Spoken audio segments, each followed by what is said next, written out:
Radio mədəniyyəti deyəndə konkret nə nəzərdə tutulmalıdır? Dünyanın bütün ölkələrində radio lisenziyalaşdırılan fəaliyyət sahəsidir. Yəni kim istəsə yerindən durub bir radio aça bilməz. Sosial media radio üçün də bir təhdiddirmi? İnsanlar başa düşməlidir ki, yəni hər yerindən duran və hər düşünən öz ən eybəcər şəkildə öz düşüncə və maraqlarını orada əks etdirməməlidir. Radio və televiziyanın formalaşdırdığı mədəni mühit tam fərqli postulatlar və fərqli çağırışlar üzərində qurulur. Rəqəmsal medianın hazırladığı o kontent tam fərqli bir istəklər və çağırışlar üzərində qurulur. Təsisçi olaraq sən bu cəmiyyət qarşısında cəmiyyətə söz deyirsən, sənə qulaq asırlar. Sənin məsuliyyətin var. O qədər böyük informasiya kirliliyi var və o qədər böyük informasiya axını var ki, bir insanın üzərinə. İnsan çox vaxt orada heç öz prioritetlərini müəyyən edə bilmir. Ən böyük problem o short, qısa videolar problemidir ki, bütün dünya bugün ondan danışır ki, necə elə ki, bir insan artıq 10 səhifəlik material oxuya bilmir.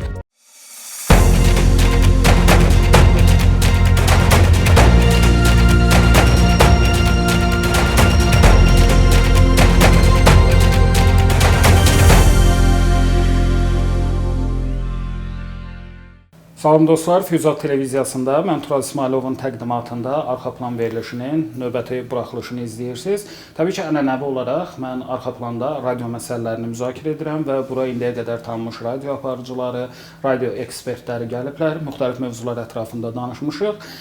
Bu, həm mənim özümün radio olan marağım, həm də eyni zamanda tamaşaçılarımız radio ilə bağlı məsələlərə, müzakirələrə xüsusi maraq göstərirlər. Bugün isə radio mədəniyyətindən danışacağıq. Radio mədəniyyəti nədir? Bu anlayışın özü nə deməkdir və ümumiyyətlə radio mədəniyyətinin komponentləri nələrdir? Bu məqamlara toxunacağıq. Studiyamızın qonağı isə mənim özümün də sevərək dinlədiyim Media FM radiosunun təsisçisi və baş direktoru, eyni zamanda Azərbaycanda bir çox radioların da təsisçilərindən olan Rüstəm Əliyevdir. Rüstəm müəllim, xoş gəlmisiniz. Təşəkkür edirəm. Hər zaman şadam ki, gəlib çıxış edib ən sevdiyim sahə olan radio haqqında danışmaq. Rüstəm müəllim, əvvəlcə radio mədəniyyəti, biz bilirik ki, mədəniyyət təbii ki, ictimai həyatın bütün komponentlərində özünü göstərir, amma radio mədəniyyəti deyəndə konkret nə nəzərdə tutulmalıdır və biz nəyi anlamalıyıq? Mədəniyyət insan fəaliyyətinin üst səviyyəsidir. Yəni insan birinci növbədə həyatda yaşamalıdır, həyatda mövcud olmalıdır, gələcəyinə bir inam olmalıdır. Ondan sonra onun üstündə isə bir mədəniyyət formalaşır. Mədəniyyət hər sahəyə aiddir. Yəni yaşamın, həyatın, insanın mövcudluğunun bütün sahələrində mədəniyyətin izlərini görmək olar. Yəni qidalanmadan tutmuş qidanın istehsalına qədər və sonunda da ki, mədəni əsərlərin yaranması və onun cəmiyyət tərəfindən qəbul olunması, istehlak olunmasına qədər bunlar hamısı mədəni bir prosesdir. Radioda bu mədəniyyətin əslində bir parçasıdır. Bir radioda istər format üzrə xəbər formatlı radiolar olsun, istəyir musiqi formatlı radiolar olsun, istəyir əyləncə formatlı radiolar olsun. Yəni radiolar çox sahəni əhatə edir. Bunların hamısında bir mədəni mühit hər zaman formalaşır. Həm də ki, cəmiyyət qarşısında məsuliyyət formalaşır. Çünki fəaliyyət növü kütləvi fəaliyyət növüdür. Yəni kütlə üçün açıq olan bir fəaliyyət növüdür. Ona görə də dünyanın bütün ölkələrində radio lisenziyalaşdırılan fəaliyyət sahəsidir. Yəni kim istəsə yerindən durub bir radio aça bilməz. Dünyanın hər yerində radio mövcud olandan və kommersiya üslubunda fəaliyyətə keçid edəndən sonra hər zaman bu sahə lisenziyalaşdırıb. Və burada bir çox faktorlar lisenziyalaşdırılan vaxt nəzərə alınır. Birinci növbədə resursların ədalətli bölgüsü məsələsi var. Yəni radio resursları məhduddur. Yəni bu tezlikdə olduğuna görə, tezlikdə fəaliyyət göstərdiyinə görə bu tezlik resursları məhduddur. Məhdud olduğuna görə də bunlar lisenziyalaşdırılır və müsabiqə yolu ilə cəmiyyətin müxtəlif təbəqələrinə paylanılır ki, həm də burada bir sosial ədalət də hər zaman balans gözlənsin. Dövlət hər zaman bunlara fikir verir. Azərbaycanda da radio, FM radiodan əsasən başladı özəl radio fəaliyyəti. Biz də ilk başlayanlardan biriyik və özəl radio fəaliyyətində ümumiyyətlə mədəniyyətin ora daxil olması və orada bir inkişaf prosesi keçməsi prosesinə nəzər salsaq görərik ki, ilkin olaraq ilk başlayan radiolarda biraz belə inqilabçılıq, bir balaca hər şeyi bəyənməmək, qrotesk var idi. Yəni biz azadıq, biz nə istəsək danışa bilərik, amma təbii ki, müəyyən qanunlar çərçivəsində. Amma yavaş-yavaş bu prosesi izlədikdə görəcəyik ki, məsələn 90-cı illərin əvvəlində yaranan radiolar, oradan onun musiqi formatı, onun danışıq forması və s. və sonradan gəldi. Yəni mən yalnız özəl sahədə fəaliyyət göstərən FM-lərdən danışıram. Biri var Dövlət Radiosu, o 20-ci illərdən fəaliyyət göstərən bir Azərbaycanda Dövlət Radiosu var, 100 neçə ildir fəaliyyət göstərir. O başqa bir sferadır, o bir başqa həm də ideoloji bir düşüncələrlə, ideoloji yanaşma ilə formalaşmış radiodur. O bir başqa sahədir. Amma Azərbaycanda müstəqillik dövrü, müstəqilliyə qədəm qoyduğumuz, yəni müstəqillik əldə edəyimizdən sonra formalaşan bir radio sferası vardır. Bu radio sferasına həqiqətən də ən müxtəlif sahələrdən insanlar gəldilər. Yəni baxın, orada təkcə jurnalist yox idi. Orada kim var idi? Orada həkim də var idi. Orada mühəndis də var idi. Təsəvvür edirsiniz, məsələn, azini qutaran bir adam gəlib orada radioda aparıcılıq edirdi və ya bir neçə dənə həkim, indi də bəzi radiolarımıza rəhbərlik edirlər. Bunlar həkimdilər, amma gəlib radioda öz talelərini, öz həyat yollarını radio ilə bağlayan insanlar var. Demək, müxtəlif mədəniyyətlər, müxtəlif mədəniyyətin daşıyıcıları və müxtəlif düşüncənin daşıyıcıları radioya gəldi. O zaman demək Azərbaycanda radionun formalaşması müxtəlif sahələrdən gəlmiş insanların özü ilə gətirdiyi bir mədəniyyətin parçasını ora qoydular və simbioz bir dənə radio formalaşmağa başladı ki, orada da radio mədəniyyəti yavaş-yavaş oturmağa başladı və insanlar bir müddətdən sonra başa düşdülər ki, həm radionun sahibləri, həm də orada radioda fəaliyyət göstərən insanlar biz cəmiyyət qarşısında məsuliyyət daşıyırıq. Yəni burada həm siyasi məsuliyyətdən söhbət gedir, həm dövlətçilik məsuliyyətindən söhbət gedir, həm də cəmiyyətin gələcəyi naminə bizim nə dərəcədə mədəni mühit formalaşdırmağımız baxımından məsuliyyətdən söhbətdən gedir. Rüstəm müəllim, deməli, tez-tez aparılan müzakirələrdən biri odur ki, medianın yeni qolları, yəni təbii ki, burada klişe olan sosial mediadır. Bu, audio-vizual media üçün ciddi təhdid elementidir. Və dünyada bununla bağlı biz qalaq-qalaq yazılar görürük, mən həm də tədqiqatçıyam, araşdırmalar aparırıq. Amma Azərbaycanda aparılan ictimai rəy sorğularında, yəni televiziyalar hələ də əhalinin əsas maraq göstərdiyi media qurumu hesab edilir. Sosial media radio üçün də bir təhdiddirmi, yoxsa hər zaman avtomobil varsa radioda olacaq deyənlərdənsiz siz? Yox. Buna biraz geniş baxmaq lazımdır. Bir, sosial media təkcə ənənəvi media üçün yox, cəmiyyət, insan fəaliyyətinin bütün sahələri üçün yeni bir çağırışlar ortaya qoyub, yeni bir çağırışlar qoyub. Bu çağırışların içində əxlaq məsələləri var, mədəniyyət məsələləri var, təhsil məsələləri var, insanın psixoloji məsələləri var ki, bu yeni medianın müasir dövrümüzdə cəmiyyətimizə yeni çağırışlarıdır. Təbii ki, bu yeni çağırışlar ənənəvi media üçün də təhdid deməyək, amma ciddi problemlər və ciddi düşüncələr ortaya qoyur.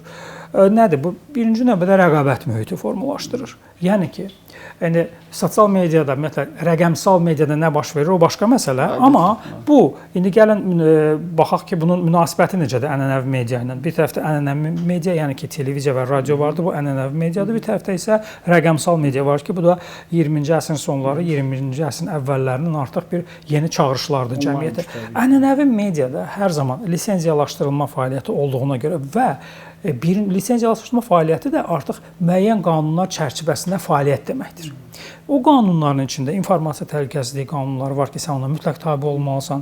Orada şəxsiyyətin qorunması məsələləri, mülkiyyətin qorunması məsələləri və biz ənənəvi media əslində qanun baxımından bir çox qanunlar qarşısında cəmiyyət və dövlət qarşısında məsuliyyət daşıyır. Və ona görə də ənənəvi medianın, yəni radionun və televiziyanın formalaşdırdığı kontent hər zaman nəzərə alır bu qanunları ki, mən bu qanunlar çərçivəsində fəaliyyət göstərirəm, amma rəqəmsal mediada burada artıq o tənzimləmələr olmadığına görə indi yavaş-yavaş o tənzimləmələr gəlir. Cəmiyyət başa düşür ki, artıq yəni ki, hər şeyi bunu tənzimləməsən, bunun sonu çox pis ola bilər. Sizcə olmalıdırmı tənzimləmə? Məncə olmalı. Müəyyən tənzimləmə olmalı. Yəni ən azından əxlaqi tənzimləmələr olmalı ki, insanlar başa düşməlidir ki, yəni hər yerindən duran və hər düşünən öz ən eybəcər şəkildə öz düşüncə və maraqlarını orada əks etdirməməlidir. Yəni ki, onu sən ailəndə elə bilərsən, amma bunu bütün cəmiyyətə çıxartmaq və təbliğat səviyyəsinə qaldırıb insanlara çatdırmaq və bunu təbliğ etmək, bunun arxasında durmaq, bu cəmiyyət üçün müəyyən problemlər yarada bilər gələcəkdə. Çünki yetişən gənc nəsil var. Bu günləri yetişən gənc nəsil ənənəvi mediadan daha çox rəqəmsal mediadan məşğuldur və bu dəqiqə diqqəti ona yönəlib və burada çox ciddi problem. Ona görə də radio və televiziyanın formalaşdırdığı mədəni mühit tam fərqli postulatlar və fərqli çağırışlar üzərində qurulur. Rəqəmsal medianın hazırladığı o kontent tam fərqli bir istəklər və çağırışlar üzərində qurulur. Ona görə də radionun məncə və televiziyanın yaratdığı mədəni mühit bu günləri daha sağlamdır. Çünki orada daha çox məsuliyyət var. Amma orada məsuliyyət biraz azdır. Yəni radio və televiziyada Sizin vurguladığınız kimi radio və televiziyada yəni hüquqi əsaslar daha çoxdur. Amma sosial mediada hüquqi mexanizmlər işləmir. Çünki onun konkret qanunvericilikdə bir əsası yoxdur.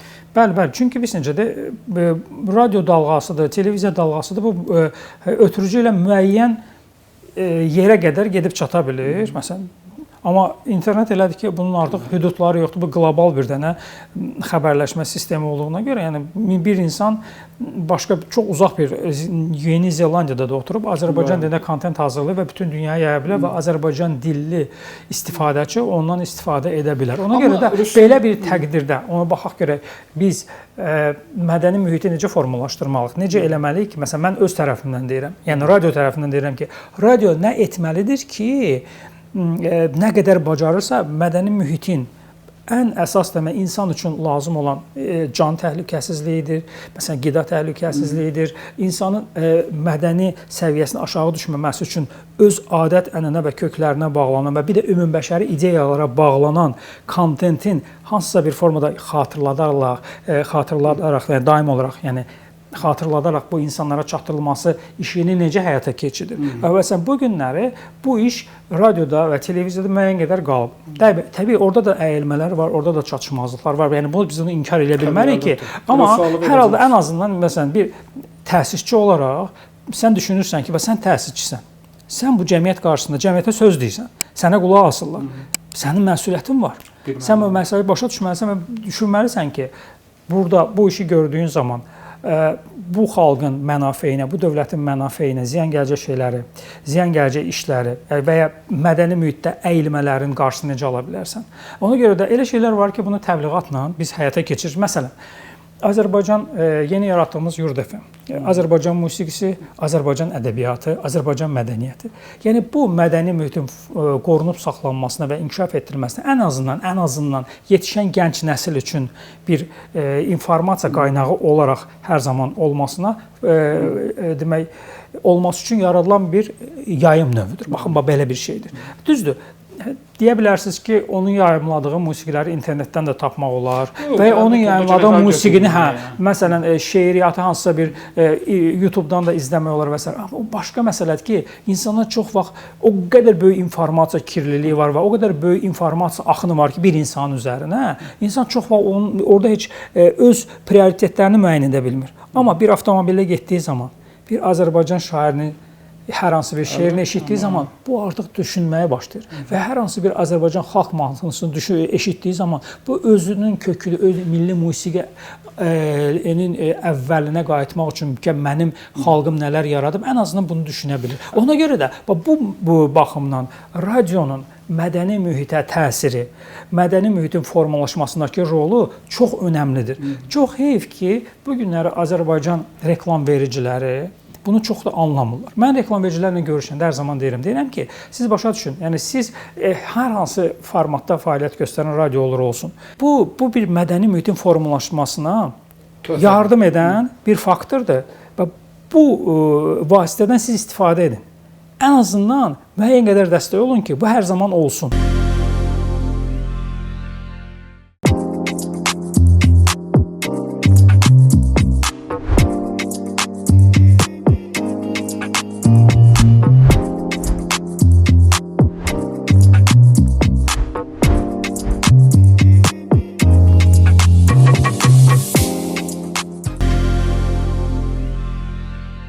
Təsəvvür edin ki, bu günləri Azərbaycan mədəni mühitindən radionu, televiziyanı çıxardaq.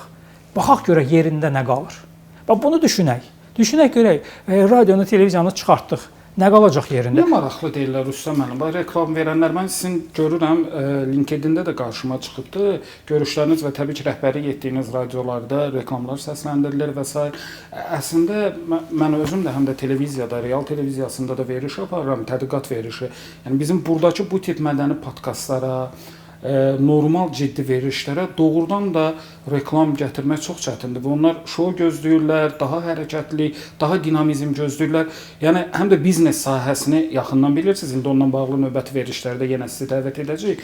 Problem nədədir? Baxırsan ki, doğrudan normal savadlı bir iş adamıdır, kifayət qədər mütaliəsi var, intellektualdır, fəlsəfi dünya görüşü var, amma gedir televiziyada insan talelərindən dırnaq içində teleserial çəkən, dırnaq içindəki sosial verilişlərə maliyyə ayırır, amma mədəni layihələrə ayırmır. Bunun səbəbi nədir? Yaxşı. Səbəb odur ki, geniş mövzudur. Yəni bu hamısı mədəni mühitin formalaşmasına təsir edən amillərdən biridir. Məsələn, bax mən deyim, bu günlər əgər hər hansı bir mədəniyyətə xidmət edən kanalın, televiziya kanalı olsun, radio kanalı olsun, onun maliyyəsi böyük olarsa, daha böyük layihələr, daha böyük layihələr həyata keçirə bilər. Milli maraqlara, milli mədəni səviyyənin artmasına, tarixdən gələn mədəniyyətimizin biraz da yəni arınıb, düzəldib, yenidən ortaya çıxarılmasına xidmət edən layihələr edə bilərik. Amma bunun üçün həqiqətən də maliyyə lazımdır. 3 adamı bir yerə yığırsan, ən azından onun vaxtını alırsan. O danışır, öz vaxtını sənə sərf eləyir. Ona müəyyən qədər qonorar verməlisən, düzdürmü? Ondan sonra yeni məsələn musiqi əsərləri yaratmaq istəyirsən, bizim elə bir layihəmiz var ki, biz istəyirik ki, milli üslubda yeni əsərlər yaransın. Məsələn, mən bəstəkarlarla görüşürəm. Deyirəm ki, məsələn 40-cı, 50-ci, 60-cı illərdə yazılan mahnı üslubunda, Azərbaycan xalq mahnısı üslubunda, yəni muğamla adlananda yazılan, o ritmlər və o harmoniya, yəni o keçidlərlə yazılan mahnılar indi niyə yoxdur? Heç kim yazmır bunları. Məsələn, mən görüşürəm bəstəkarlarla, deyir ki, tələb yoxdur, yazmırıq. Bizə sifarişlər gəlir bu üslubda, estrada üslubunda, nə bilim, pop üslubunda elə yazırıq. Amma bizim maliyyəmiz olsa, biz həmin mədəni mühiti yeni səslənmədə, yeni yanaşmada, amma özəyi, milli, mədəni qalmaq şərti ilə yenidən cəmiyyətə yeni bir üslubda təqdim edə bilərik. Başa düşürsünüz? Və bu milli mədəniyyətin radioda mədəni mühitin formalaşmasında və cəmiyyətin ümumi mədəni mühitin formalaşmasına yaxşı bir töhfə ola bilər. Amma indi yoxdur. Sizin sualınıza qayıdıram ki, nəyə görə getmirlər?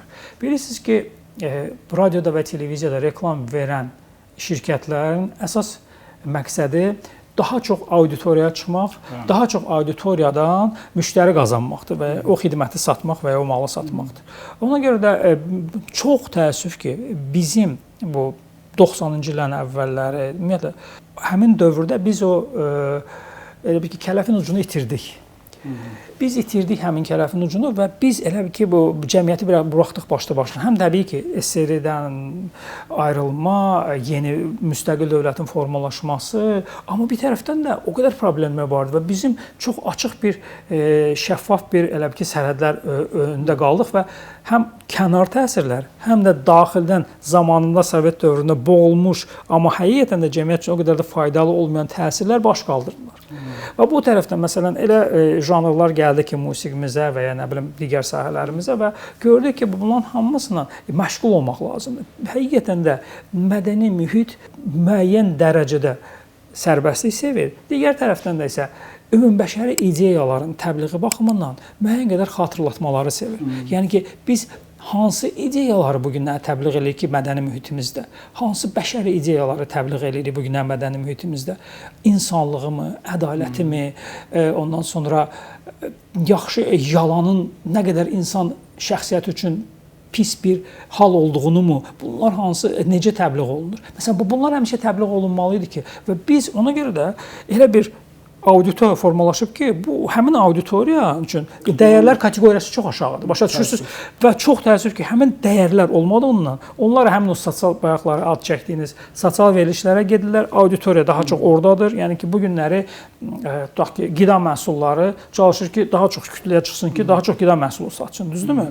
Və ya gündəlik tələbat malları istəyir ki, daha çox auditoriya çıxsın, daha çox tanınsın və ya həkimlər istəyirlər ki, daha çox auditoriyada tanınsınlar. Daha çox auditoriyada bu günlər hamının sosial verilişlərdədir. O sosial verilişlərdir ki, biz o insanımızı tərbiyə edə bilmədik, biz insanımızı formalaşdıra bilmədik. İndi görək bundan sonra nə olacaq? Qarşıdakı 20 il, 30 il, 40 ildə hansı tamaşaçı, hansı dinləyici, hansı vətəndaşımız formalaşır ki, bunu düşünmək lazımdır. Biz buraxdıq onu. Onda obyektiv faktorları vardı. Biz bilirik ki, məsələn, Qarabağ məsələsi, qaçqınlar məsələsi, 1 milyona yaxın qaçqın insanımız, təsəvvürünüzdə bu nə deyən şeydir? Tutaq ki, bir qrup, məsələn, Qərbi Azərbaycanda formalaşmış, amma öz mədəniyyətini qoruyub saxlayan, amma digər tərəfdən də ki, o qədər də böyük imkanlara malik olmayan, yəni deyirəm, mədəniyyət son mərhələdir. İnsan birinci rahat yaşamalıdır, təhlükəsizlik təmin olunmalı, qarnı tox olmalı, ondan sonra mədəni mühit formalaşmalıdır. Amma baxın, görün bizdən nə oldu?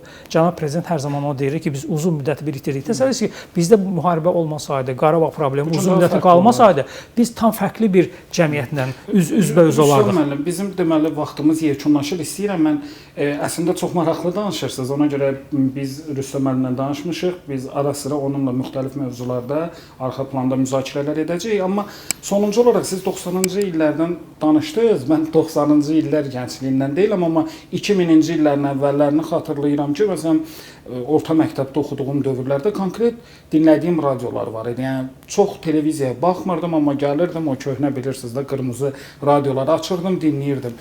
İndiki çağdaş radio dinləyicisi sizcə ancaq avtomobil sürücüləridir, yoxsa hələ də sadiq dinləyicilər var? Sadiq dinləyicilər ev şəraitində var. Onlar yaş cəhətdən daha yaşlı insanlardılar.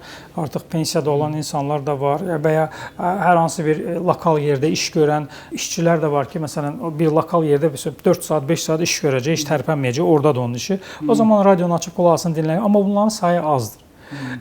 İnsanları sosial media və mobil telefonlar və mobil telefonların imkanları tam fərqli bir sahəyə, məcraya artıq yönəltməyə başlayıb. İnsanlar, baxın, burada bunu bir dəfə müzakirə edirik sizlə, ən böyük problem o short, qısa videolar problemidir ki, bütün dünya bugün ondan danışır ki, necə elə ki, insan artıq bir 10 səhifəlik material oxuya bilmir və ya 20-30 dəqiqəlik bir filmə baxa bilmir, səbri çatmır. İnsanları başqa cür artıq formalaşdırdılar. İnsanlar 2 dəqiqə, 1 dəqiqə, yarım dəqiqə belə bir videolara baxaraq keçir və tak keçir. Təsəvvür edirsiniz, bu çox böyük bir problemdir ki, bəs onda insanlar, yazıçılar niyə roman yazırlar? Niyə romanda o qədər dərin insan düşüncəsinin, insan həyatının, məişətinin qatlarına gedib çıxırlar? Orada o qədər incə detalları araşdırırlar ki, bizim insanımızın, oxucumuz onun əgər səbri çatmırsa onu oxumağa, bir bədii filmə saat, yarım, 2 saat oturub baxmağa səbri çatmırsa, demək bu mədəni mühitin həm qalması, böyüməsi və ya itməməsinin haqqında necə danışa bilərik? Çox çətin bir suallardır bunlar. Əslində ki, mədəni mühitin qalması üçün insanın kitabla, insanın məsələn böyük ekranla və ya gözəl bir radio verilişini yarım saat dinləmək səbri çatmalıdır. O yoxdur. Məsələn, bu günləri mən özüm mən elə təbəqəyəm ki, mən televizora baxan bir nəslin nümayəndəsiyəm. İndi də biz televizora baxırıq evdə. Dünənlər mən bir reklam verici ilə görüşürüb danışırdım. Azərbaycan çox böyük bir istehsalçısı, çox böyük bir şirkətidir, ən böyük şirkətlərindən biri. Məsələn, deyir ki, balaca telefonlarda biz baxırıq. Deyirəm ki, baxın, biri var balaca telefon, məsələn, ən böyük düyüm 7 düyümdür. Amma biz evdə televizorda baxırıq, tutaq ki, 90, 75 düyümlük, 85 düyümlük televizorlarda çox böyük bir ekranda. Orada baxılan, görülən informasiya ilə kiçik bir telefonda 7 düyümlük bir ekranda görülən informasiya və insanın onun qavraması eyni ola bilərmi? Oradakı rənglər, oradakı səslə, böyük ekranda olan səs, görüntünü və insan obrazını. İnsan o kiçik ekranda çox kiçik şeylər görə bilir. Çox şeylərə fikir verə bilmir. Arxa fonda nə baş verir, bunun fonu nədir, dekorasiyası nədir, geyimi nədir, hərəkət nədir, nəyə görə arxa fonda elə şey, rejissorun düşüncəsi nədir ki, ön plana nə isə qoyub, arxa planda başqa bir şey verir. Bunların heç biri yoxdur kiçik ekranda. Görə bilmirsənsə, mümkün olan şey deyil. Amma böyük ekranda onun aldığın ləzzət, o keyflə ona baxdığın və orada çox şey gördüyün, düşündüyün ləzzət, bu fərqli bir şeydir. Amma çox təəssüf ki, artıq texnologiya yeni yetişən nəsli ona odaqlayıb, ona tərəf yönəldib, elə hədəf odur, başa düşürsünüz. Bu çox ciddi bir problemdir. Orada da artıq insanın səbrini artıq səbr üzərində oynayıblar və artıq 2 dəqiqə, 1 dəqiqəlik videolarda o tərəfə heç kim baxmır. Bu çox böyük bir dənə problemdir. 2 dəqiqəlik və ya 1 dəqiqəlik videoda nə qədər məlumat vermək Yox da olar. nə informasiya? Nə qədər mədəni bir halı, bir duyğunu başa salmaq olar. Çətin məsələdir. Bu mümkün olan şey deyil. Elə şeyləri, fundamental məsələlər üçün vaxt lazımdır, zaman lazımdır, oxumaq lazımdır, qalın kitablar və orada o böyük düşünür mütəfəkkirlərin düşüncələri orada əks olunur. Belə məsələ deyil. Yəni hər sahədə elədir. Yəni istəsən tarix kitabı oxu, orada da nə qədər məsələlər var ki, sən onu uzun-uzadı gedib oxuyub anlamalısan. İstəyirsən nə bilim kosmosdan oxu, o da həmin şeydir. Ona görə də biz insanımızın mədəni mühitinin formalaşması üçün əlimizdən gələn eləməliyik ki, heç olmasa bu günləri radioda və ya televiziyada tutacaq bir yerlər olsun ki, ondan tutub yavaş-yavaş dərinə gedən insanımız yaransın, formalaşsın. Budur. Hələlik bunun üzərində biz düşünürük. Təşəkkür edirəm Rüstəm müəllim, maraqlı və əhatəli söhbət üçün. Çox sağ olun, təşəkkür edirik.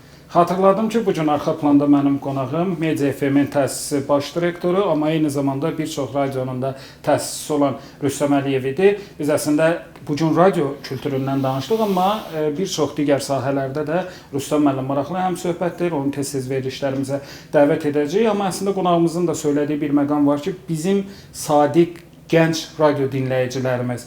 Onları qorumaq lazımdır, onları radiolarımıza meyləndirmək lazımdır.